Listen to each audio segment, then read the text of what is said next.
Mr. Lyon, you're recognized for 5 minutes. Chairman Tester and Boss, ranking members Moran and Takano, members of the committee, thank you for allowing Student Veterans of America to present on our annual legislative priorities for 2024. SVA recently finalized a new strategic plan, reinforcing our commitment to equity for student veterans. Despite being exceptionally successful in higher education, veterans face unique challenges post-military service. Our aim is to collaborate with these committees to alleviate these barriers, ensuring a prosperous transition to civilian life. SVA chapters are the breathing heart of our mission. Higher education research shows that what leads to ultimate success for students is a sense of belonging on campus. This is no less true for student veterans, and our chapters provide that sense of belonging through the shared experience, peer support that veterans need after separation from military service. With that being said, if you are here today with Student Veterans of America, would you please stand or raise your hand to be recognized?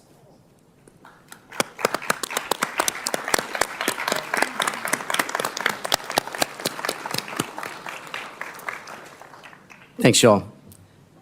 In the current academic year, SVA chapter leaders are leading active and engaged chapters on a network that now spans 1,647 chapters throughout the globe.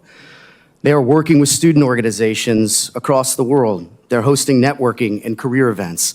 Our chapter leaders are leading programs to improve mental health or train suicide prevention. They're volunteering in their local off-campus communities. They're sponsoring youth sports teams, and they're doing all this while advocating for their members on national, state, and local levels. SVA chapters help one another and those in their community during challenging times, and as a result, they are creating a sense of belonging for veterans, making the difficult transition into higher education. Before proceeding, SVA would like to thank the members for their work on the Senator Elizabeth Dole 21st Century Healthcare and Benefits Improvement Act as we continue to support making vet tech permanent and expanding VSOC, veteran success on campus. And as a personal note, I'd just like to thank Senator Dole. Her and her late husband, Senator Bob Dole, have served as inspirations and mentors to me.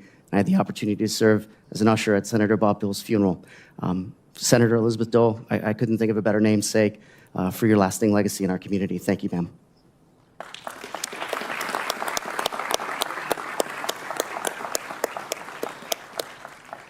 Further, we'd also like to express our gratitude for yesterday's introduction of the Guard and Reserve GI Bill Parity Act of 2024. As a longstanding policy priority for SVA, we are encouraged to see progress here. In the time that remains, I'll briefly outline 3 of our highest policy priorities from the voices of our community: today's student veterans, military-connected students, students who are family members, caregivers, and survivors, all of whom are earning their degrees to better their lives and the potential for themselves and their families. First, SVA is committed to being an ally of the VA while driving accountability measures for VA's efforts to modernize its systems and improve customer support and the overall experience for users of the GI Bill. The GI Bill is the gateway to the VA, and a seamless GI Bill process is key to establishing trust and confidence in the agency with every veteran served by VA. We urge the committees and VA to assess how these changes can affect GI Bill users. Delays in benefits could hinder veterans' education and their mental and emotional health. Second, SVA is currently investigating the significant potential for veterans to experience disparities in their economic outlook when compared to their civilian peers. Disparities exist even amongst those veterans with higher education degrees, despite earning more annually. The highlights the unique challenges faced by veterans in achieving economic stability and prosperity. The causes can be attributed to variance in employment opportunities, delays in getting wealth value from the job market due to military service, and obstacles stemming from the military transition experience. The prospect of economic disparities for veterans may serve as a disincentive for military service in our all-volunteer force. Understanding the complex dimensions of these inequities is crucial for informing policies and interventions that are aimed at fostering economic opportunity and the transition for veterans. Third, SVA calls for a comprehensive review and update to monthly housing allowance calculations and gaps and disparities, such as those related to VR&E, break pay, overseas institutions, and online instruction. It is worth noting that the DoD has implemented emergency BAH rate corrections for the last of 2 years to address the financial burden, rising housing costs facing service members. Student veterans are facing these same financial burdens and rising housing costs in the United States. And data shows that despite the generous GI Bill, student veterans are taking on student loan debt just to cover living expenses. Whether it be the lower subsistence rates for VR&E compared to post 9/11 MHA, the lack of payment periods between academic terms, the flat rate for overseas learners, or the inequities in MHA for distance learners, student veterans and their families feel the disconnect. Thank you for your time, your attention, and devotion to the cause of veterans and higher education. At SVA, we know that investing in veterans is not only the right thing to do, but it also means investing in the future of American leadership. Thank you, and I look forward to your questions. Thank you, Mr. Lyon.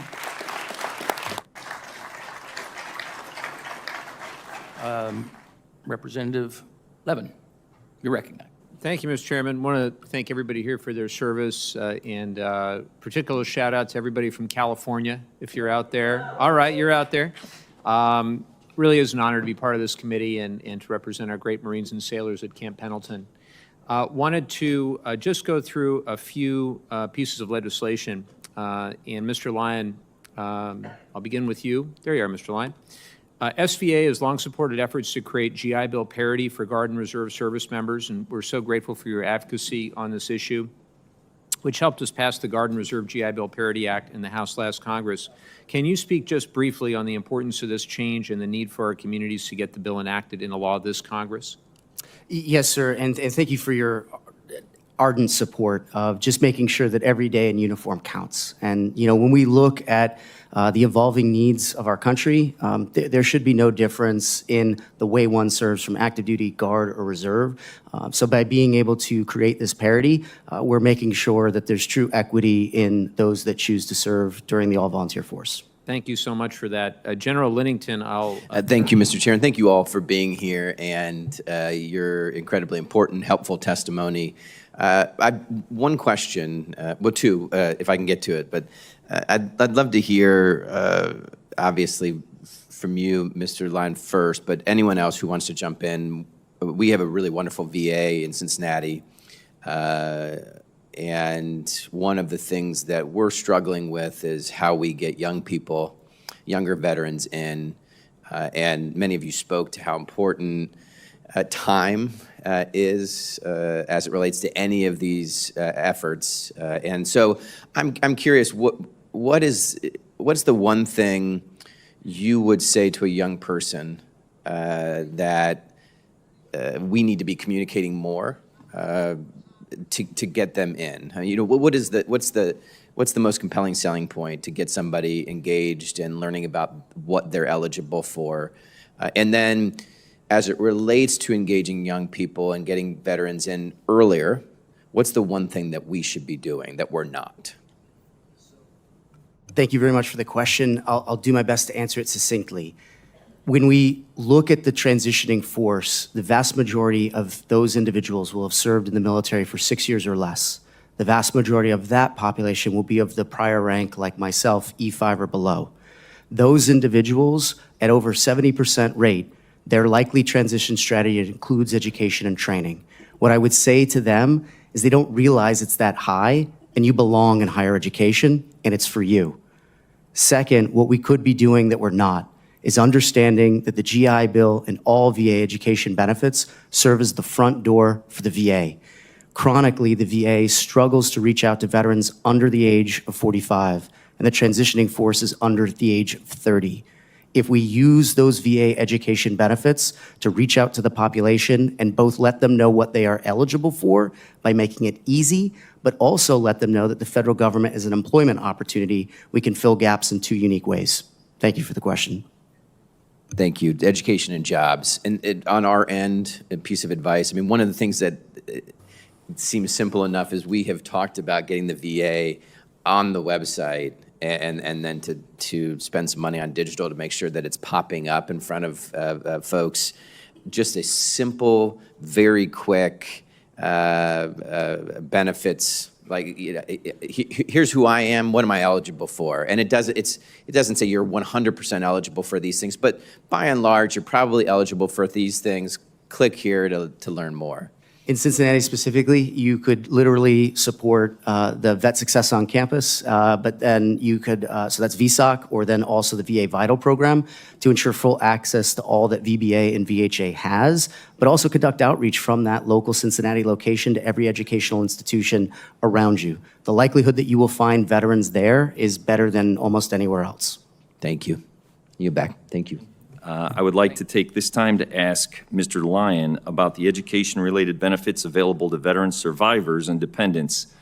Today, I introduced the Gold Star Family Education Parity Act, which would sunset Chapter 35 and enroll survivors and dependents into Chapter 33, ensuring they have the access to the superior education benefits provided under the post-9/11 GI Bill.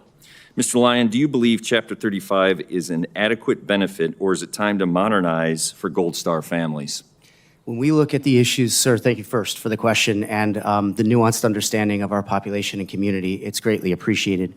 When we look at the needs for Gold Star family members, those survivors are often forgotten. We umbrella term the population and suggest that military connected is enough to define folks that have lost their connection to the military, often in very tragic circumstances. By looking at comprehensive reform, we have the ability to ensure that not only is no one left behind, goes for those in the uniform, but also for the family members that they do leave behind. And that I would assume that everybody in this panel would agree that we hold it as a sacred obligation to support them deeply. Reform is desperately needed. Thank you, sir. Mr. Lyons, thank you for your opinion. Oh.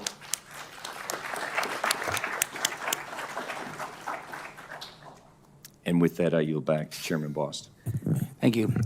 So, obviously, it's clear that we have a lot of work to still do in the year ahead, and we will continue to look to each of you to kind of be the guiding light to help us do those things that we need to do, and to make sure that we provide for those who have given the service to this country. We'll keep the record open now for a week, so any future input that you would want to make, and with that, we're adjourned.